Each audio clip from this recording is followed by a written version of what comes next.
Next आता आपण अशा अंडर रेटेड पुस्तकांविषयी बोलणार आहोत की तुम्हाला जर असं वाटत असेल की मी एक पुस्तक वाचलंय पण मला कॉन्फिडन्स आहे की ॲटलिस्ट इथं बसलेल्या लोकांपैकी तर ते पुस्तक कोणी वाचलेलं नाहीये, त्याच्यामध्ये मी नाही येत. ओके, सो आता सांगा तुम्ही की तुम्ही कुठलं तरी अशी कादंबरी किंवा बीट इंग्लिश असेल, मराठी असेल, हिंदी कुठल्याही भाषेतलं असेल की तुम्हाला असं वाटते की ते तुम्ही वाचलंय आणि इथं बसलेल्या लोकांनी ते नाही वाचलंय. एनीबडी बोला. माझा मोटिवेटर मित्र, लेखक अतुल राठोड. हे कोणी वाचले का माझा मोटिवेटर मित्र? नाही. तुला सांगायला आवडेल त्या पुस्तकाविषयी? या पुढे. हे बुक रिकमेंडेशन्स लिहून घ्या. मी कॉलेजमध्ये लायब्ररी असायची तर मी स्टार्ट केलेलं. म्हणजे मी आधी स्कूलमध्ये पण लायब्ररीमधनं पुस्तकं वाचायचे, पण मी जेव्हा कॉलेजमध्ये गेलेले तेव्हा पहिल्यांदा वाचलेलं पुस्तक म्हणजे ते माझा मोटिवेटर मित्र. आणि ते पुस्तक मी घेऊन त्या पुस्तकात आधीच लिहिलेलं की ते हे पुस्तक जे आहे ते तुम्हाला एक चॅप्टर एका वेळेसच वाचायचं आहे, म्हणजे कसं आपल्याला रवंथ करण्यासाठी. आजच बघितलं मी, त्याच्यावरनं आठवलं. Okay, anyone else? कुणाला अजून असं वाटतंय की मी एक असं पुस्तक वाचलंय, असं अर्धवट असलं तरी चालेल, काही प्रॉब्लेम नाही. माझी तर अर्धवट वाचलेल्या पुस्तकांची खूप मोठी लिस्ट आहे. ओके, म्हणजे तुम्हाला असं वाटतं की तुम्ही वाचलंय, चांगलं पण आहे, म्हणजे रिकमेंड करण्याजोगं आहे, पण दुसऱ्या कोणी नाही वाचलं. येस, पुढे पुढे. मी झाडाझडती वाचलं होतं 9वी ला असताना. झाडाझडती कोणी वाचलं? विश्वास पाटील यांचं. ॲक्च्युली आंबे ओहळ म्हणून एक प्रोजेक्ट चालू होता आमच्याकडे आणि माझे 4थीचे शिक्षक होते, ते स्वतः धरणग्रस्त होते आणि हे पुस्तक टोटली धरणग्रस्तांवरती अवलंबून होतं, डिपेंड होतं. तर मग त्यांची मी पळापळ बघायचो की त्यांचं 4 एकर शेत गेलं होतं त्याच्यामध्ये टोटली. आणि ते मला सांगायचे की अरे अरविंद, आणि ते मी त्यांचा फेवरेट स्टुडंट पण होतो, तर चांगलं आमचं रिलेशन होतं, अजूनही आहे. आणि त्यांची पळापळ बघायचं, ते मला सांगायचे की इकडं मी कागद देऊन आलो, तिकडे मोर्चाला चाललोय, इकडे. आणि मग ज्यावेळेस ती अशीच कादंबरी माझ्या हातात पडली आणि ती वाचली, तर ते मला जवळून बघायला मिळालं की मी इकडे पुस्तक वाचतोय आणि रिअल लाईफमध्ये माझ्यासमोर ते लोक आहेत. मी आणि थँक्यू सो मच, तुम्ही हा म्हणजे प्लॅटफॉर्म दिला. ॲक्च्युली खूप छान वाटलं मला इथं आल्यानंतर. म्हणजे बऱ्याच ह्या इमोशन्स माझ्या दबलेल्या होत्या. मला असं वाटत नव्हतं की अरे पुस्तक वाचल्यानंतर जे आपण फील करतो असं पण कुणीतरी असेल. आणि तुमच्या बोलण्यानंतर सगळ्या एक शब्द आणि शब्द सगळा मला तो काय झाला फील झाला. So thank you so much. मनापासून तुझ्या इमोशन्स व्यक्त केल्या, मला खूप छान वाटलं. म्हणजे मी एक अगेन मानव कौल यांच्याच एका पुस्तकाचं उदाहरण देईन. त्याचं ना सुरुवातीला समर्पण पत्रिका असते की ते पुस्तक लेखकाने कोणाला तरी हे डेडिकेट केलेलं असतं.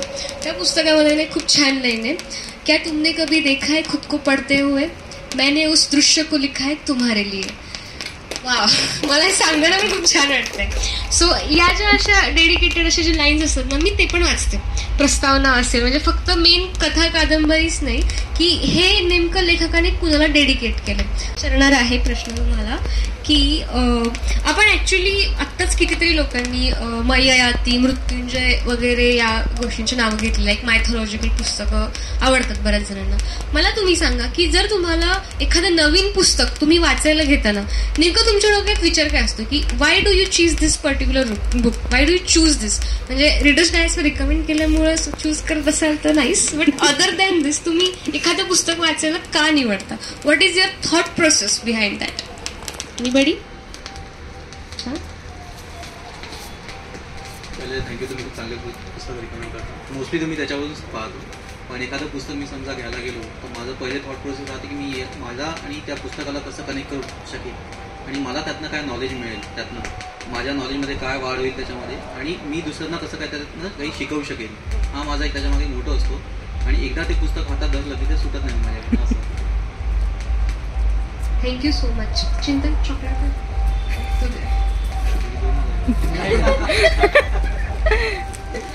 ओके, सो नेक्स्ट गेममध्ये आपण पण हेच करणार आहे. ठीक आहे, तिसरा गेम आहे आपला लाइटनिंग राऊंड. ठीक आहे, याच्यामध्ये तुम्ही दोघं म्हणजे कोणीतरी 2 लोक पुढे येतील आणि त्यांना मीच लाईक रॅपिड फायर मी तुम्हाला प्रश्न विचारेन आणि तुम्हाला पटपट पटपट त्याची उत्तरं द्यायची. जो त्याची उत्तरं पटपट देईल आणि योग्य असली पाहिजेत फॉर दॅट मॅटर तर त्यांना बुक मिळेल. ठीक आहे, तर any 2 volunteers from you all.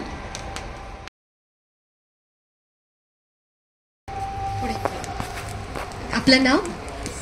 Vikas Londhe. Me as a design engineer काम करतो टाटा टेक्नॉलॉजीमध्ये. नाईस, थँक्यू सो मच तुम्ही आलात आमच्या इव्हेंटला. सो आता मी तुम्हाला प्रश्न विचारणार आहे. ठीक आहे, एक प्रश्न आधी एकाला विचारेल मी आणि पटपट त्याचं उत्तर आहे. जर तुम्ही वगैरे केलं, वेळ घेतला तर तुम्ही बाद होणार आणि तो क्वेश्चन दुसऱ्या ह्याच्याकडे जाणार.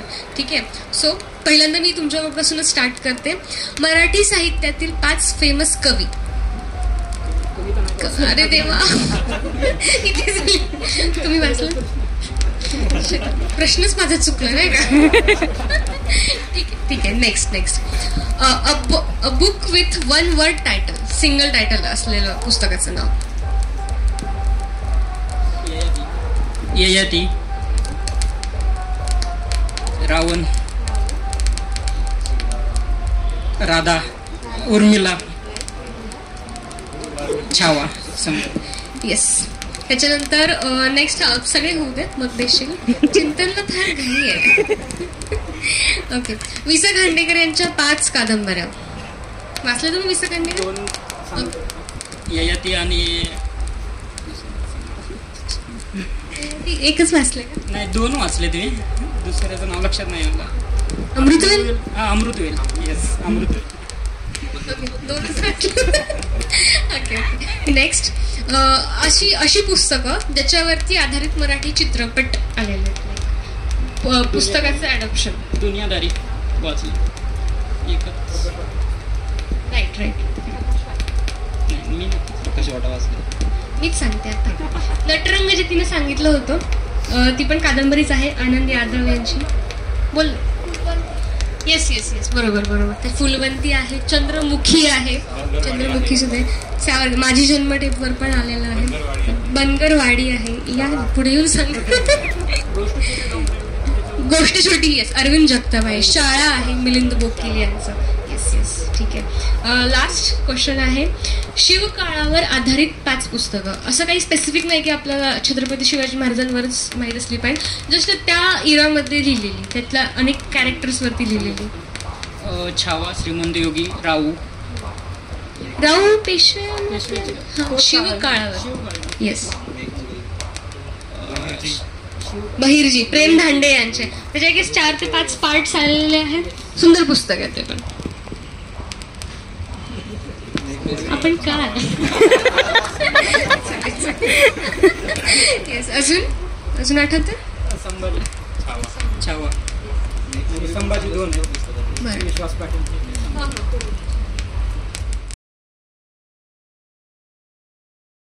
ठीक आहे. सेम कळलं तुम्हाला? फॉर्मॅट तर कळलं कसं आहे. आता पहिला प्रश्न आहे. मराठी साहित्यातील 5 हॉरर कादंबऱ्या. पण ॲक्च्युली माझं मराठी साहित्यातलं एवढं वाचन नाही आहे जास्त, पण तुमच्यामुळेच मी स्टार्ट केलं आहे मराठी ह्याच्यातलं. मला नाही माहिती. लहानपणीचं पुस्तक माहिती आहे पण लक्षात येत नाही. वेताळची नाही का? Vikram. Okay, nice. Vikram Vetal. Actually मी पण नारायण धारप यांची फुल मतलब डाय हार्ट फॅन आहे मी. चेटकीन, 440, चंदनवाडी मी वाचलेले. हा, चंद्र सावली असले. अंधारातील उर्वशी मॅडमला दिलं, अजून वापस दिलं नाही यांनी मला. ते पण वाचलेलं आहे मी. म्हणजे इतकी भीती वाटते. ब्रश करताना नुसतं मागून असं हात लावते असं वाटायला लागतं. असं नारायण धारप म्हणजे तेवढं तुम्हाला फक्त घाबरवू शकतात ते. असा कुठलाच सीन झालेला नसतो, पण जस्ट तुमच्या डोळ्यासमोर ते क्रिएट करतात. म्हणजे it's like Harry Potter movies पाहताना की तुम्ही फक्त एक 3rd पर्सन म्हणून बघत असता. सगळं तुमच्या डोळ्यासमोर चालू असतं आणि तुम्ही हतबल असता जे होतं ते बघण्यासाठी. सो नेक्स्ट आहे महाभारतातील कॅरेक्टर्सवर आधारित 5 पुस्तकं. राधेय, कौंतेय, राधा, उर्मिला, मृत्युंजय,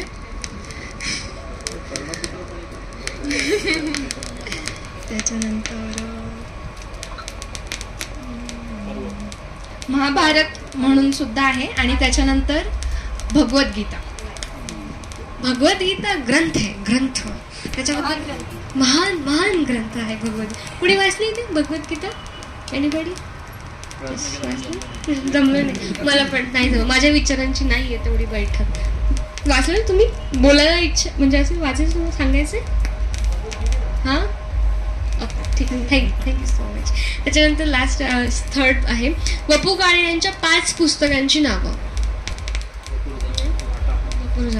येस येस सांगा. पार्टनर मी माणूस शोधतोय, आपण सारे अर्जुन, सखी, हिवा टिकटीची. नाईस. बरेच वाचले ते, मी पण वाचलेले आहेत, बस पटकन विचारल्यावर नाहीत आठवत ना. नेक्स्ट आहे मराठीतील 5 कथासंग्रह, शॉर्ट स्टोरीज कलेक्शन असले, ललित कथासंग्रह पण ज्याला म्हणतो आपण. सुधा मूर्तींचे जास्त वाचलेत मी. त्याच्यामध्ये 3000 स्टिचेसचं मराठीमध्ये आलेलं आहे, 3000 टाके. त्याच्यानंतर चंपक वाचायचे मी. त्याच्यानंतर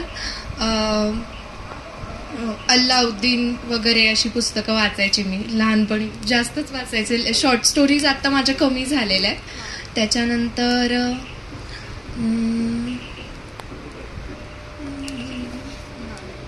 खूप छान. नेक्स्ट आहे 5 वुमेन स्पेसिफिक बुक्स, म्हणजे त्याच्यामध्ये महिला या मेन कॅरेक्टर आहेत, महिलांना धरून ते पुस्तक लिहिलं आहे. एनिथिंग हिस्टॉरिकल असू शकतं किंवा म्हणजे असं कथासंग्रह टाईप, कादंबरी पण असू शकते. बस तेवढंच माहिती.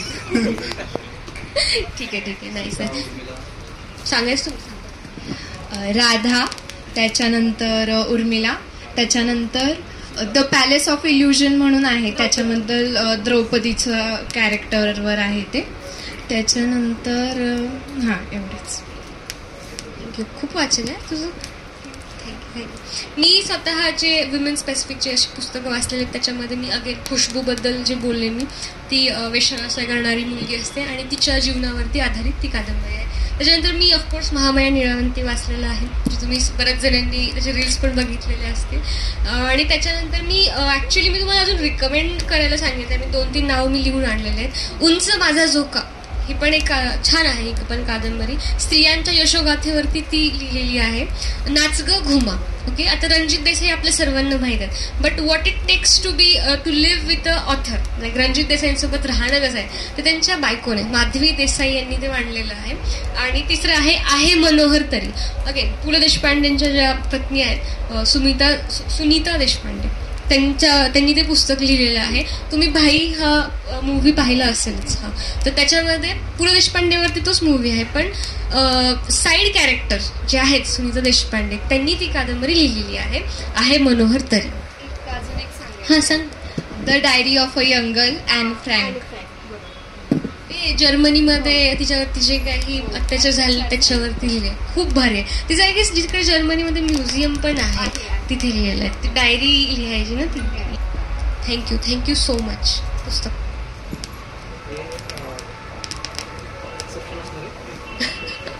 Thank you so much. Yes thank you.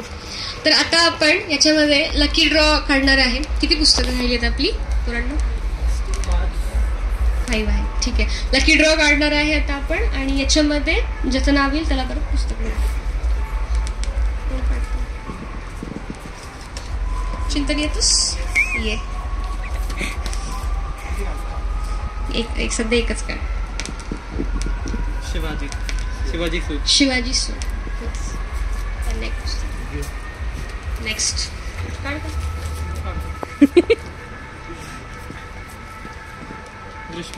ग्रीष्मा पुरोहित.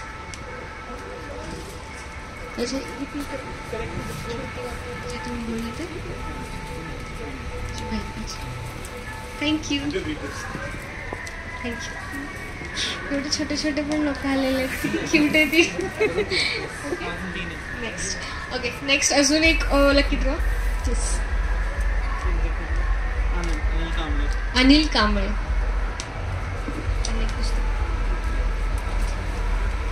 थँक्यू सो मच सर, तुम्ही आलात वेळात वेळ काढून. वैष्णवी खर्डेकर मिळालं मला. पुढचे अमोल गीते मिळालं. नेक्स्ट अरविंद मिळालं. आकाश भालेकर. येस, कमॉन चिंतन, कमॉन, यू कॅन. तुझं नाव नाही टाकलंस ना? गणेश सरमवाड. ओके, नेक्स्ट ते 2. ओके, आता झालं ना? सो हे आपलं गिव्ह अवे तर हे झालेलं आहे. मला तुमच्याशी ज्या ज्या गप्पा मारायला वाटलं ते पण झालं. जर तुम्हाला तर माझ्याशी काही प्रश्न विचारायचे असतील, you can anybody can come आणि मला विचारू शकता, ॲज लॉंग एज ते पुस्तकाशी रिगार्डिंग आहे. येस, कोणी आहे या प्रश्न विचार तुम्ही विचारू शकता. Like it's all open. We are like wrapping up now. झालं आहे आपलं. आपण मस्तपैकी समोसा वगैरे खाऊया त्याच्यामध्ये.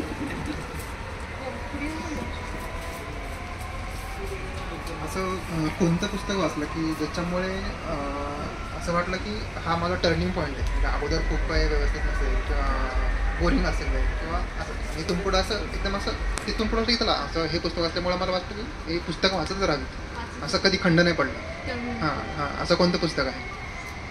माझ्यासाठी ते द एंटरप्रेन्योर आहे, शरद तांदळे यांचं. कारण की म्हणजे हे जे तुम्ही प्रश्न विचारलात ना, त्याच्यामध्ये असं असतं की तुम्ही पुस्तक वाचता त्याच्यापेक्षा कुठल्या फेजमध्ये असल्यावर पुस्तक वाचता.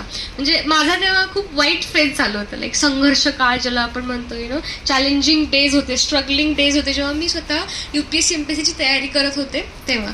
आणि त्याच्यामध्ये like there was no hope. माझी एक्झाम क्वालिफाय होत नव्हती, घरच्यांचं प्रेशर होतं, लाईक आणि आपल्यासोबत जे जॉईन झालेले लोक होते, लाईक ह्याच्यामध्ये कॉलेजमधून पास आउट झालेले लोक होते, त्यांना असे खूप हाय सॅलरीवाले पॅकेजेस मिळत होते and I was earning nothing, unemployed होते मी.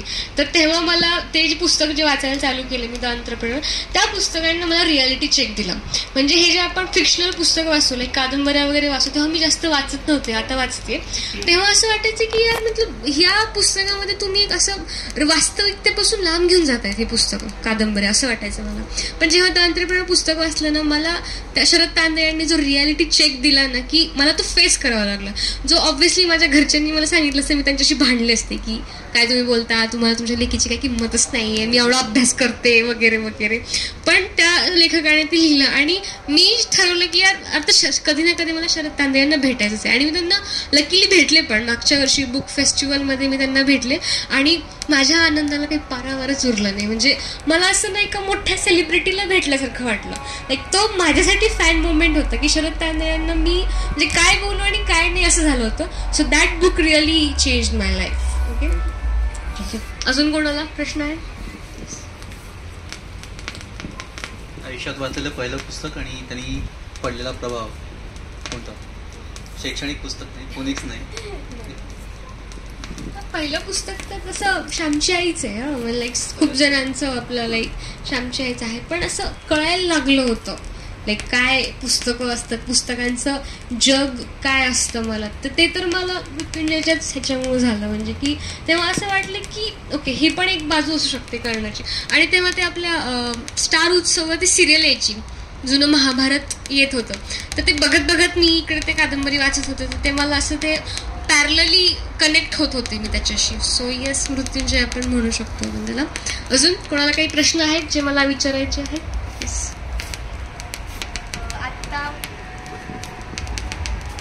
आतापर्यंत वाचलेलं कुठलं फिक्शन बुक असेल मराठीमधलं स्पेशली, कारण माझं मराठी वाचन वाढवण्यासाठी, जे की खूप मस्त आहे आत्तापर्यंत, खूपच जास्त फिक्शनल आहे आणि मी त्याच्यात रमून जाईल असं कुठलं रेकमेंड करायचं असेल?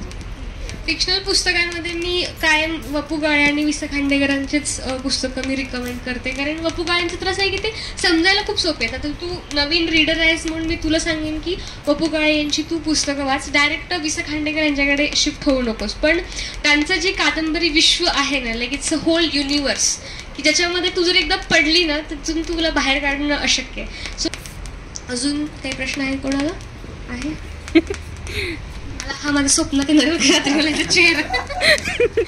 सेल्फ हेल्प बुक बद्दल कोणते पुस्तक तुम्ही रेकमेंड कराल? बिझनेससाठी किंवा सेल्फ इम्प्रुव्हमेंटसाठी? आंतरप्रेनर म्हणून नाही काय, मी जे आता शाळेत तांदळायचं म्हणलं ते नाही, दुसरं आहे आंतरप्रेनरशिप म्हणून पण एक पुस्तक आहे. तर ते बिझनेस ओरिएंटेड माइंडसेटसाठी, किंवा द $100 स्टार्टअप म्हणून पण आहे, की तुम्ही ॲक्च्युली आधी जॉब करता करता तुम्ही तुमचा बिझनेस कसा बिल्ड करू शकता. बिझनेस करायचं तर जॉब पूर्णच सोडला पाहिजे असं पण नाही, की तुम्हाला आधी ती बेसमेंट तुम्ही कॅपिटल वगैरे गोळा करून ते बेसमेंट बिल्ड केलं पाहिजे आणि मग कसं तुम्ही तुमचा स्वतःचा व्यवसाय चालू करू शकता. तर ते आहे द $100 स्टार्टअप. म्हणजे $100 पासून त्याने त्याचा व्यवसाय कसा बिल्ड केला त्याची ती स्टोरी आहे. आणि नेक्स्ट आहे 0 to 1 म्हणून पण आहे. ते ओरिजिनल इंग्लिश आहे, त्याचं मराठीमध्ये पण भाषांतर आहे, ते पण बघू शकतोस. Okay, anybody else? कोणाला अजून काही विचारायचं आहे? तुम्ही जॉब वगैरे करता, बाकीच्या सगळ्या गोष्टी, याच्यातून वेळ तुम्ही पुस्तकासाठी कसा, म्हणजे तुमचं नियोजन काय आहे, पुस्तक वाचण्याचा वेळ कसा आहे? तिथे माझ्या जॉबमधले माझ्या ऑफिसमधले पण लोक आले बरं का, तर खोटा काही मी बोलणार नाही. इनफॅक्ट माझा मॅनेजर पण आले इथे. तर मी ऑफिस ब्रेक्समध्ये मी पुस्तक वाचते. होणार आहे, वाचते ना. थँक्स रिचा. मी वाचते. शैल मी पडती हूं ना चिंतन. तर माझ्या बॅगमध्ये नेहमी एक पुस्तक असतं. Like Monday to Friday office असतं. तर कधी कधी मला सॅटर्डे संडे नाही वाचन होत, पण ऑफिसमध्ये होतं. कारण तो जो वेळ असतो जेवण झाल्यावरती उगाच चकाट्या पिटत बसण्यापेक्षा आय प्रिफर रीडिंग तेव्हा. आणि युजली असं मला तेव्हा शांतता भेटते पण. म्हणजे आमच्या ऑफिसमध्ये तेव्हा युजली लोक खाऊन पिऊन नंतर थोडंसं गप्पा मारायला खाली जातात, जाते ना. तर तिथे मी पुस्तक वाचते. आणि घरी आल्यानंतर पण संध्याकाळी लाईक झोपण्याआधी अर्धा पाऊण तास, म्हणजे आय प्रिफर रील्स बघण्यापेक्षा जास्त मी तेव्हाच पुस्तक वाचते. त्यामुळे एखादी रील अपलोड करायची जरी असेल तरी आय मेक शुअर की ती डे टाईममध्येच झाली पाहिजे. माझ्या रीलमुळं कोणाचा उगाच स्क्रीन टाईम वाढू नये, माझी पण इच्छा असते. So yes, thank you so much की तुम्ही सगळेजण आलात वेळात वेळ काढून. आणि आजचा इव्हेंट तुम्हीच सक्सेसफुल केला ॲक्च्युली. जर असाच तुम्ही जर प्रतिसाद देत राहाल तर आपण definitely next book give away पण प्लॅन करूया. येस येस, कुठलं? आणि राऊतसाठी यांचा प्रश्न आणि प्रश्न कोणी वाचलं? नाही, मी पण नाही वाचलं यांचं. येस पुढे. यांचं झालं की आपण इव्हेंट रॅपअप करतो. Okay Mayur sir. हां हॅलो. प्रश्न आणि प्रश्न अनिल अवचट यांचा आहे. ते असं आहे की आपल्या महाराष्ट्रामध्ये जसे 6 विभाग आहेत प्रशासकीय विभाग, तसं ते विभागानुसार त्या विभागामधले कसे प्रश्न आहेत, अडचणी काय आहेत ते त्यांनी त्याच्यामध्ये मांडले. प्रत्यक्षात तिथे जाऊन तिथल्या लोकांशी त्यांनी बोलून विचारून तिथले प्रशासकीय अधिकाऱ्यांशी बोलून. मग तसं मराठवाड्यामधला पाण्याचा प्रॉब्लेम असेल तर जायकवाडी धरणाचं पाणी कसं कुठे जातं, मग तिथल्या लोकांचा शेतकऱ्यांचा काय अडचण आहे, म्हणजे पाणी तिथपर्यंत मग कसं पोहोचतं. नंतर मग कोकणामध्ये गेलं तर मग कोकणात मासेमारी जास्त आहे, शेती कमी आहे. तर मग मासेमारी लोकांचे कसे प्रॉब्लेम आहेत, म्हणजे त्यांना मासे एक्सपोर्ट करण्यासाठी कसं म्हणजे जगडावं लागतं, कशी स्पर्धा असते त्यांच्यामध्येच. पुन्हा खाली आपल्याला 720 किलोमीटरचा कन्याकुमारीचा समुद्रकिनारा लाभलेला आहे 720 किलोमीटरचा. तर त्याच्या पलीकडे मग तामिळनाडूचे लोक कर्नाटकचे लोक कसे येतात मासेमारी करण्यासाठी. तर त्यांना तो एरिया डिवाईड करून दिला जातो शासनाने की या एरियाच्या बाहेर तुम्ही मासेमारी करू शकत नाही, किंवा 12 मैलच्या पलीकडे जाऊन मासेमारी करू शकत नाही. तसं मग त्या कोकणातल्या लोकांचे कसे प्रश्न आहेत. वरती उत्तरेला गेलं तर मग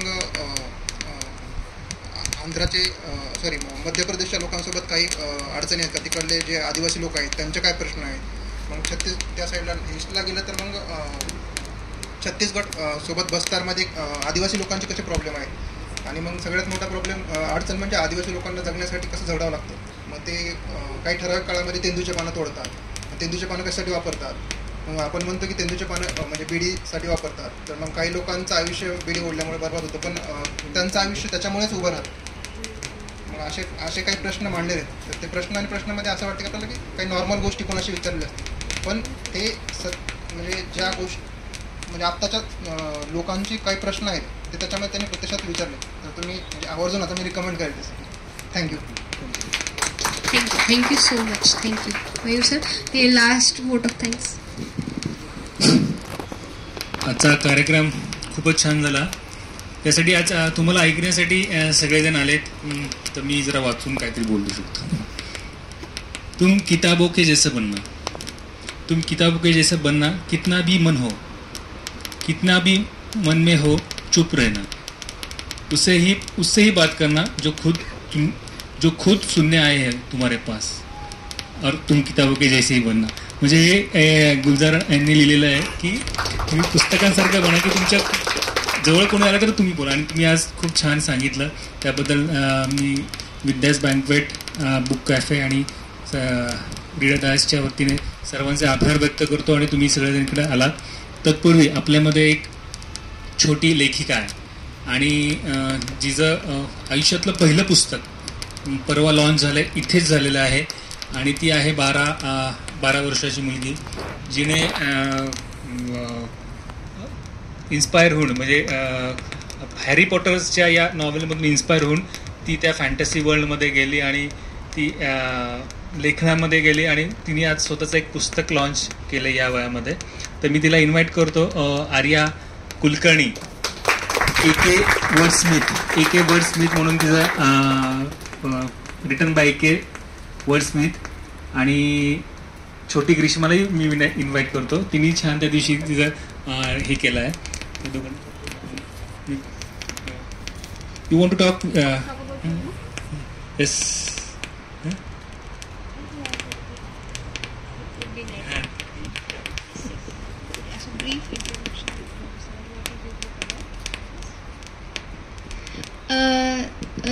So in my book, it is set in America. तो एक 12-year-old का एक लड़का है and he goes to school normally. मतलब उसको नहीं लगता कि कुछ स्पेशल होगा. मैंने teachers will be there, the test will happen and homework submission. लेकिन फिर क्या होता है, randomly the principal interrupts his class and pulls him outside. And और फिर उसके बाद that principal he starts asking strange questions.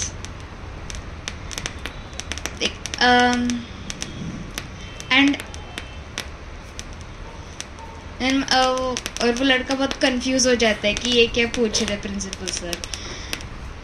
End then immediately what happens, principal वो वैम्पायर बन जाते हैं.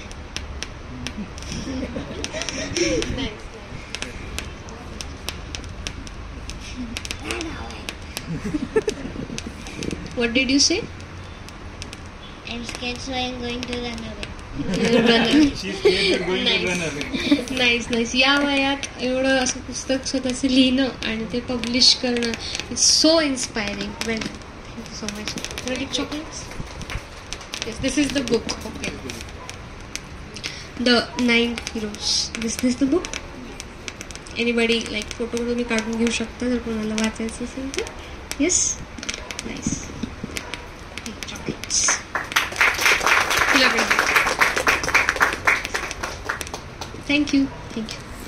थँक्यू आर्या. छोटी लेखिका, ती जास्त बोलत नाही, ती लेखनामध्येच काय बोलायचं दिलेलं आहे. तर मी सर्वांना रेकमेंड करेन की या लेखिकेला आपण तिचं बुक घेऊन तिला प्रमोट केलं पाहिजे, म्हणजे तिला पुढच्या बुकसाठी अजून हे मिळेल, प्रेरणा मिळेल. At last, the celebration and giveaway ended with cake cutting and snacks. Vidya's Banquet. Happy birthday to you. Happy birthday, happy birthday.